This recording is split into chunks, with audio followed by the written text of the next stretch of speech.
कहते हैं कि नदी को रास्ता नहीं दिखाना पड़ता, वह अपना रास्ता खुद बना लेती है। इसी प्रकार पुराने समय में एक ऐसा शिष्य हुआ जिसने अपनी योग्यता और गुरु भक्ति से अपना नाम इतिहास में अमर कर दिया। वह वीर योद्धा था एकलव्य। बात उस समय की है जब शिक्षा का रूप आज से बहुत अलग हुआ करता था। उस समय गुरुकुल हुआ करते थे और सबको शिक्षा प्राप्त करने के लिए गुरु के पास जाकर उनके आश्रम में रहना पड़ता था। सभी मिलजुल कर एक परिवार की तरह रहते थे और शिक्षा प्राप्त करते थे। उस समय शिक्षा कुल के अनुसार दी जाती थी। ब्राह्मणों और क्षत्रियों के अलावा किसी को शिक्षा प्राप्त करने का अधिकार नहीं था। महाभारत काल में प्रयागराज के तट पर एक राज्य था जिसे श्रृंगवेरपुर कहा जाता था। हिरण्यधनु उस आदिवासी इलाके के राजा थे। हिरण्यधनु की पत्नी का नाम था सुलेखा। हिरण्यधनु और सुलेखा का एक बेटा था जिसे अभिधूम्र कहा जाता था। बचपन में उसे अभय के नाम से भी जाना गया। जब अभय अपनी शिक्षा के लिए गुरुकुल गए तो अस्त्र शस्त्र के प्रति उनकी लगन को देखकर उनके गुरु ने उनका नाम एकलव्य रख दिया और इसे आगे चलकर इसी नाम से जाना गया। सारी शिक्षाएं प्राप्त करने के बाद एकलव्य युवा हो गया और जब उसका विवाह उनके पिता ने अपने मित्र की पुत्री सुनीता से करवा दिया। एकलव्य अपनी धनुर्विद्या से संतुष्ट नहीं था और वह अधिक धनुर्विद्या प्राप्त करना चाहता था। इसी कारण उच्च शिक्षा की प्राप्ति के लिए उसने गुरु द्रोण से शिक्षा प्राप्त करने का मन बनाया। एकलव्य के पिता जानते थे कि गुरु द्रोणाचार्य केवल ब्राह्मण और क्षत्रियों को ही शिक्षा देते हैं, अतः वे एकलव्य को कभी शिक्षा नहीं देंगे। उन्होंने एकलव्य को भी समझाया, लेकिन एकलव्य नहीं माना और अपनी कला से गुरु द्रोण को प्रभावित करने की सोच लेकर वह गुरु द्रोणाचार्य के गुरुकुल पहुंच गया। उनसे शिक्षा प्राप्त करने के लिए उन्होंने आग्रह किया। गुरु द्रोण ने एकलव्य को शिक्षा देने से मना कर दिया। एकलव्य इस बात से बिल्कुल भी आहत नहीं हुआ और लौट आया, लेकिन वह लौटकर घर नहीं आया। उसने पास के ही जंगल में रहकर धनुर्विद्या प्राप्त करने की ठान ली थी और जंगल में ही गुरु द्रोण की मूर्ति बनाकर उस मूर्ति को ही गुरु मानकर अपनी धनुर्विद्या का अभ्यास शुरू किया। उसने मूर्ति का स्मरण कर अपनी लगन और मेहनत से धनुर्विद्या में महारत हासिल कर ली। एक दिन आचार्य द्रोण अपने शिष्यों और एक कुत्ते के साथ शिकार के लिए निकले। उसी जंगल में वे पहुंचे जहां एकलव्य अभ्यास करता था। उनका कुत्ता राह भटक गया और वहां पहुंच गया जहां एकलव्य अभ्यास कर रहा था। वह एकलव्य को देखकर भौंकने लगा, जिससे एकलव्य के अभ्यास में बाधा पड़ने लगी।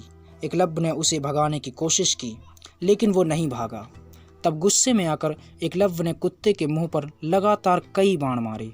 इतने बाण लगने के बाद भी कुत्ते को जरा सी भी चोट नहीं आई। बाण इस तरह से मारे गए थे कि कुत्ते का मुंह भी बंद हो गया और उसे चोट भी नहीं आई। कुत्ता भागता हुआ अपने गुरु के पास पहुंचा।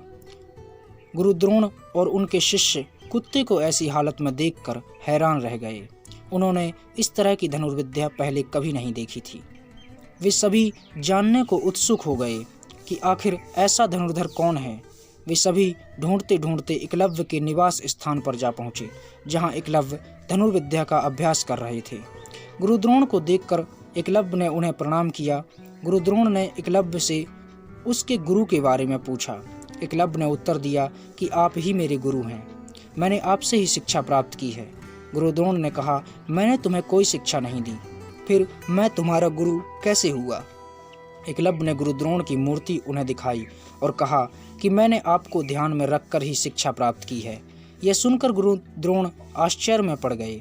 उन्होंने कहा, यदि तुम्हारा गुरु मैं हूँ तो मुझे गुरु दक्षिणा चाहिए। एकलव्य ने कहा, आप आदेश करें, आपको क्या चाहिए? और इस तरह गुरु द्रोण ने गुरु दक्षिणा में एकलव्य का अंगूठा मांग लिया। बहुत से लोगों का मानना है कि गुरु द्रोण ने यह सही नहीं किया था और इसमें उनका निजी स्वार्थ था, लेकिन यह बात पूरी तरह से सच नहीं है। उस समय वचन की अहमियत बहुत ज़्यादा हुआ करती थी। लोग वचन पर मर मिटते थे। यदि कोई किसी को वचन दे देता था तो मरते दम तक उस वचन का पालन करता था, फिर चाहे वह पाप का भागी बने या पुण्य का।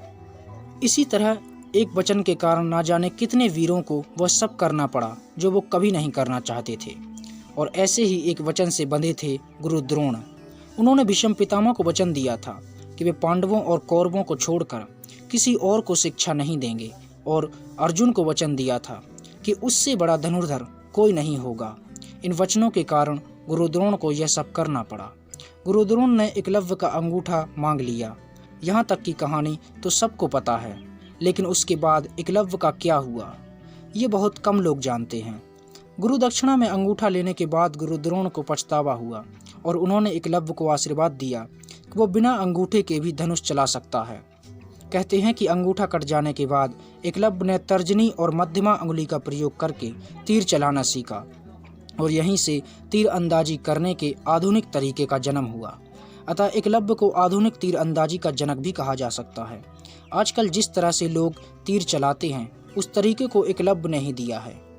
उसके बाद एकलव्य अपने राज्य श्रृंगबेरपुर वापस लौट गए और अपने पिता की मृत्यु के बाद शासन का कार्यभार देखने लगे।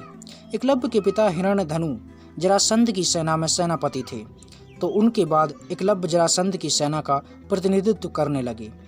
कुछ लोगों का मानना है कि राजा बनने के बाद एकलव्य ने जरासंध का साथ दिया। चूँकि जरासंध श्री कृष्ण का परम शत्रु था, तो उसने एकलव्य को मथुरा पर आक्रमण करने का आदेश दिया।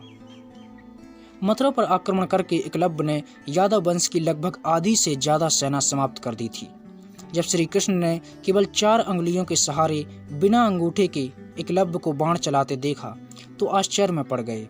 जब श्री कृष्ण ने एकलव्य से पूछा कि तुम किसके लिए लड़ रहे हो, तो उसने बताया कि मैं जरासंध का सेवक हूँ। श्री कृष्ण जानते थे कि अगर ये आगे चलकर महाभारत के युद्ध तक जिंदा रहा तो कौरवों की तरफ से युद्ध करेगा और पांडवों पर भारी पड़ेगा। इसलिए कृष्ण ने एकलव्य का वध कर दिया और इस तरह एकलव्य श्री कृष्ण के हाथों वीर गति को प्राप्त हो गया। एकलव्य का एक पुत्र था केतुमान, जो महाभारत के युद्ध में कौरवों की ओर से लड़ा और भीम के हाथों मारा गया।